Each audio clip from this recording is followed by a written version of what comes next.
along those lines, you and I talked about this once before, but we saved a lot of the conversation for this podcast because I want to talk about it here, and I want to just preface this discussion, and it might be another great debate. Yeah. Preface this discussion with.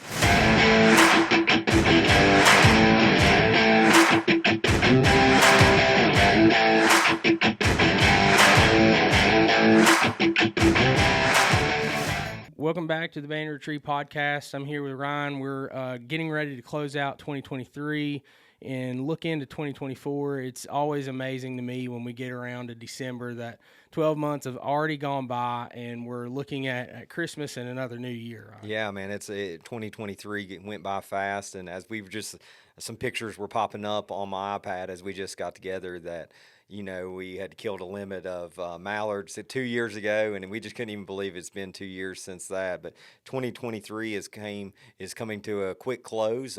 We've had a lot of fun and a lot of excitement, and but we're here for this podcast to get together and share some thoughts and some things that are on our heart today. Yep, that's right. And today I'm going to start off with a scripture in Jeremiah. It says, Jeremiah 29:11, it says, "For I know the plans that I have for you, says the Lord. They are plans for good and not disaster, to give you a future full of hope."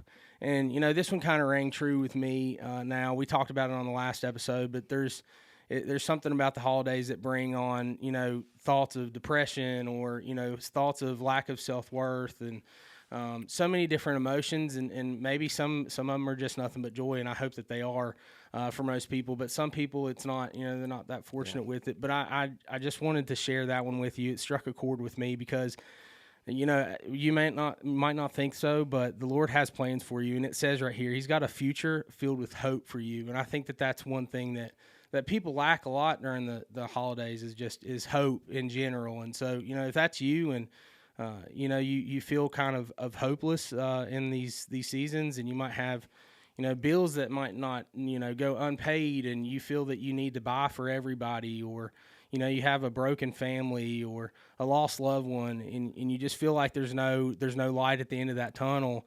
The Lord says right here in Jeremiah that He has a future filled with hope for you, not a disaster. So the Lord has a plan for you, and it's hopeful and it's bright, and your future is bright, and the Lord has plans for that. Absolutely. And as you think of that word hope, I think I've preached some sermons about hope in general, and I think in our society today, a lot of people, we say all kinds of times that we hope something happens or it doesn't happen. But a lot of times we'll say, I hope it doesn't rain, when we believe it's going to rain. Yeah. Or I hope this doesn't happen. There's like a 99% chance that thing's going to happen. So it creates maybe a thought of hopelessness, but Jesus brings hope in the midst of darkness. And one of the things that I think as you study that passage in Jeremiah, he writes that in the midst of literally a terrible time for the nation of Israel. Like, there is no hope. They've been in captivity and all these things are happening. And he just remembers the word of the Lord, that there's hope, that there's light at the end of the tunnel, that there is hope in Jesus Christ, and that no matter what this life brings, and this life brings trouble, that's what Scripture tells us. In this world you'll have trouble, but take heart, because I've overcome the world. That's something we are going to have troubles. There's going to be hard days. There's going to be tough times. There's going to be bad news that comes into our life for a lot of us. I mean, half of us statistically, we're going to one day walk into a doctor's office and hear the word, you have cancer, or your spouse has cancer. Yeah. Bad days are going to come, but we can take heart because we have hope in Jesus Christ, and our life is bigger than even this time frame that we have. Life's a vapor, a puff of smoke here today and gone tomorrow. And so life is short, just as we were talking at the beginning of this. It moves by quick, but we have hope in Jesus Christ no matter where we might find ourselves today. That's right, man, and I'm thankful for that. I'm thankful for that. We've just come out of the Thanksgiving season, and Thanksgiving, for probably most of our listeners, that you hear that and you hear deer season. So we don't talk a lot about deer on here just because we're duck hunters, but did a little bit of deer hunting myself this year, but actually a lot more than what I typically do. And I was out in the stand for a very long time on myself and trying to stay quiet and trying to stay not stinky. Yeah, that's right. And so I ended up killing a 4-point and went back in and actually missed a 10-point. Yep. And I guess I'm claiming I missed it now. I could have sworn that I hit it, and everything happened the way it was supposed to. You hear the thud, you hear that hollow thud hit like a chest cavity, and you see the deer feet kick up in the air and they go running off. And I thought I heard a crash, but in the end, didn't find the deer, didn't find trail, didn't find the arrow. So that's the thing that it keeps haunting me. But I will go out there again this summer, and I'll try to find that arrow, because even one of the guys here at the church gave me a metal detector, and I went out there and scanned the whole place. Found an old arrow at my brother-in-law's, found tons of cans. Yeah. So it was doing its job. I just couldn't find my arrow. I wish I could. And honestly, I wish if I found it, I mean, I hope it's clean, because I couldn't find the deer. So, but anyway, spent a lot of time out there, and I know you and Eli spent some time out in the blind. Yeah. We I took Eli. Eli's killed a doe. Eli's my oldest son. He is 11 years old. For those of you who might be listening for the first time today, but he's 11, and I had a plan to take him out. I have a ground blind, and so I got him prepared. I told him after school, which in the midst of daylight savings, there's not much evening left. So I told him, hey man, when you get home from school, get ready, and we're going to go out and we're going to sit in the deer blind. And so that's what we did. We went out there, and of course, if you're a dad and you're taking kids hunting, you gotta make sure there's snacks. You gotta make sure there's drinks. You gotta get prepared, because you're gonna, even if you sit for more than an hour with a kid, it can get very laborious, really. So I got him a can. I think he had some Orange Crush, and he was ready. And he sits down, and so we get into the blind, and there's 2 chairs in the blind, and I have a bog stand. It was for a crossbow, and so it compresses on the crossbow to hold it. So it's a tripod stand. It's really good for kids. I would recommend it. It's a great tool to be able to have your kids shoot. So anyway, we get out there, and we're not out there 2 minutes. I turn on the Mr. Buddy heater. I'm making sure it's hot. I mean, I want him to have a good experience. And I told him that there's going to be does coming, and he was like, Dad, I don't want to kill a doe. And I said, all right, you made that decision. That before we sit down, I know doe are going to come in first, because they always do. Yeah. And so we're sitting down. I didn't even get time to get the GoPro out. I didn't get time to get my phone out. And I'm getting things situated, and I look, and he says, Dad, he taps me on the shoulder. He's like, there's two doe already. I'm like, man, I don't have anything prepared yet. And I mean, the arrow's in, it's already cocked, and we're ready to rock, but I didn't have the camera, so we didn't get it on camera. So anyway, he was like, I said, well, you said you weren't going to take a doe, and he's like, no, I'm not going to take a doe. So anyway, it's maybe 1 minute later, another doe walks out, and he's getting antsy. I mean, we're only in the blind 5 minutes. I mean, it's not. And he's getting antsy, and so I sit back, and I'm adjusting. I'm getting ready to get my phone out. And I look to my right, and here comes what I think's a spike. And so I'm like, Eli, there's a spike. He's like, Dad, I want a big buck. I want a big buck. And I'm like, man, if you want a buck, the first one, a spike's fine. It's the first time he's ever been. He's 11 years old. He's going to shoot it by himself, on the tripod. And about that time, that buck turns its head, and it's a 3-point. And I said, Eli, it's a 3-point. He said, I'm gonna smoke it. So anyway, it comes out, it starts feeding, and it ends up broadside right in front of us at 12 yards. I mean, that's what it is. And so I'm like, you ready to take the shot? I'm whispering to him. The deer can't hear. I've got a really nice rhino blind, and it's one of those, I think it's the 270 view, so the whole front, they can't see you, but you can see them very well. Yeah. And so we're in there, and anyway, he pulls the trigger, and you hear the thud, everything. I see the arrow end up in the yard, so I'm like, man, I'm gonna go check it. It's pouring the rain at this point also. So I go out there. The deer runs off, of course, and I go out there, grab the arrow. I look, it's got bright red blood on it. So I'm like, man, he's got a good lung shot. I could tell that. So I go back in the blind. I tell him, hey, you're going to stay in the blind, and I'm going to go track this deer because it's pouring the rain. So ends up, I go find it. It's 125 yards away, and it's in a green briar thicket, which is where they love to lay. Yeah. So he killed it. Ends up, which was a pretty amazing shot for him. It shot through its right leg, double lunged it, and then came out through its left leg also in the front. So it's like, I mean, pretty rare. Yeah. But we use a Muzzy Tri-Car, I think is what it's called, the Trocar fixed blades, and he used a crossbow, and it was a center point crossbow, and he smoked it. So That's it was man. awesome. That is awesome. That's good memory, and it's funny because you told me, you said, Dad, you said that he was telling you he prayed about deer coming out, early on, and that's what happened. Yeah. And so that's the good deer hunting, and so kind of along those lines, you and I talked about this once before, but we saved a lot of the conversation for this podcast because I want to talk about it here, and I want to just preface this discussion, and it might be another great debate. Yeah. Preface this discussion with, we're duck hunters. Yes. We are duck hunters, and I know that we'll probably have some deer hunters that watch this, but I don't claim to be a deer hunter. I've taken some down, but I'll tell you why. Yeah. Duck hunting, it seems like, you get out there, and I was telling somebody at church this week, you get out there and you can go 3 days. Okay, I can go 3 days deer hunting and not see a thing. Yeah. I can go 3 days duck hunting and probably just at least get a shot on one. And the thing about duck hunting is that I'm not just hunting one duck. Yeah. Deer hunting, with this year I was hunting one deer. I was hunting a 10 point that I'd seen, and so with duck hunting, I'm not hunting just one duck. Right. I want them all. Right. I'll take anyone that comes in and anyone that's in season, right? Yeah.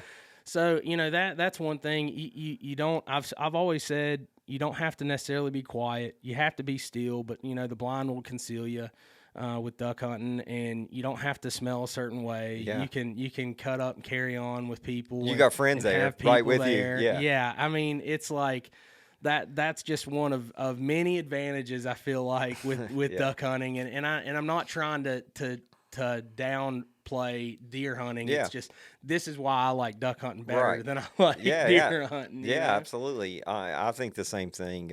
There's things I love about deer hunting too. I mean, ultimately that was a great experience with my son, but ultimately we're trying to get, we were just trying to get him a buck, which there's no promise. And that's what I mean, there's no promise in duck hunting either. I mean, again, we've beat a dead horse with this on the podcast, but we're the 50th waterfowl state. We still are. It's not easy to get ducks here, but even where it's not easy, we still see them and have an opportunity most every time.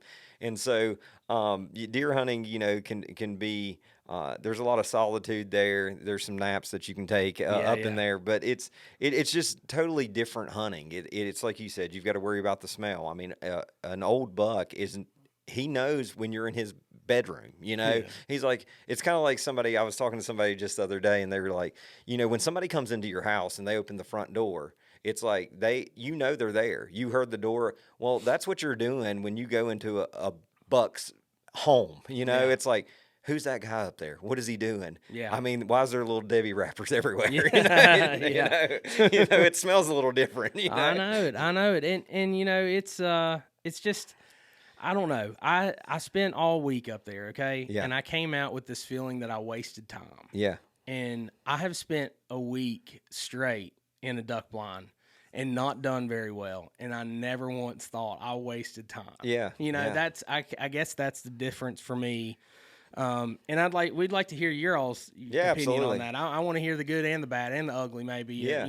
What makes duck hunting or deer hunting better for you in your case, and again, I like them both. It's just I like duck hunting better. Yeah, the one benefit I would say to throw in another is we process our own deer and do some of that stuff. Me and my brother-in-law, and one thing is my kids tend to love deer like jerky and deer.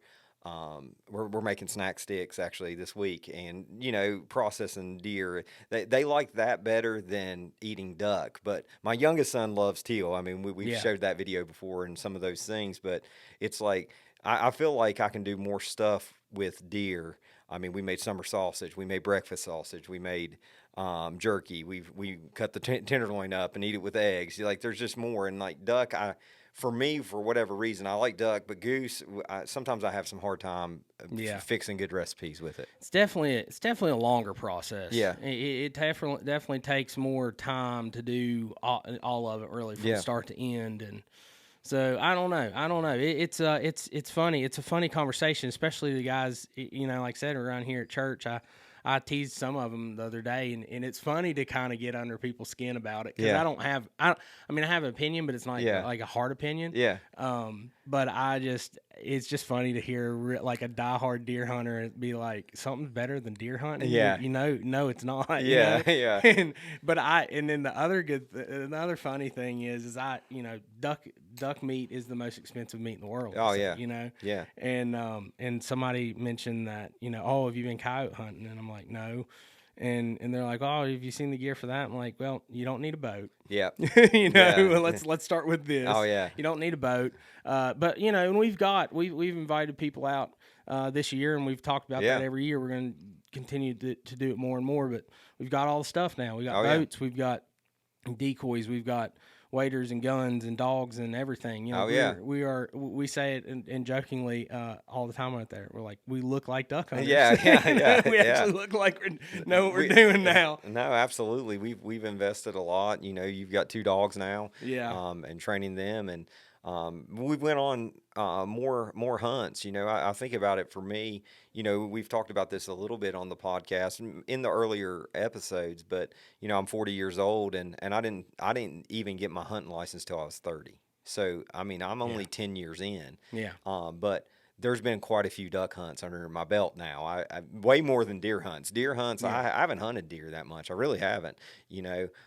But duck hunts, I've got quite a few under my belt. Feel pretty confident that we can kill some geese and bring in some ducks. And not the best caller in the world by no means, but we can get a good hide and we can get in there. So yeah. Well, I'm interested to see the comments below what we get from people. And yeah, make sure you put. Do you like deer, duck, turkey? What is your number one species to hunt? What do you like? What's the number one game you like to hunt? Some of you maybe even elk. I went in and haven't even got to talk about this, but I was reading an article, I'm pretty sure on Facebook. I'd have to check it, but Giles County, which is right in between me and you. Oh yeah.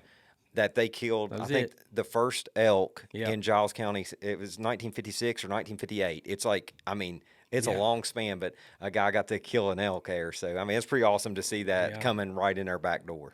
So I was working in Richlands, Virginia, back in college, and for one day they actually did the release where they released, I don't know how many elk they had at the time. Again, like I was just starting hunting then, and like you said, and so we got to see them from binoculars, release them off of the trucks, and they had trackers on them and all that different stuff. So they've planted them here. I don't know what the population. It'd be interesting to know the population around here now, and excited to see all that grow and flourish. And I don't know with our vegetation and our habitat here, I don't know that they'll be as big as they'll get out west. I don't know. Yeah, I don't know anything about any of that. So. Yeah, I just saw that article, and I thought it was pretty interesting, because you're talking, you're literally looking at 60, 70 years of not having a game here, and they released it and got them back going, which is awesome. So in West Virginia and Virginia, I know they drew tags, and they had 6 or 8 people who could hunt them, and all of them got one, from what I understand. So did they? Yeah. So I think it was 5. I put in for that. Oh, did you?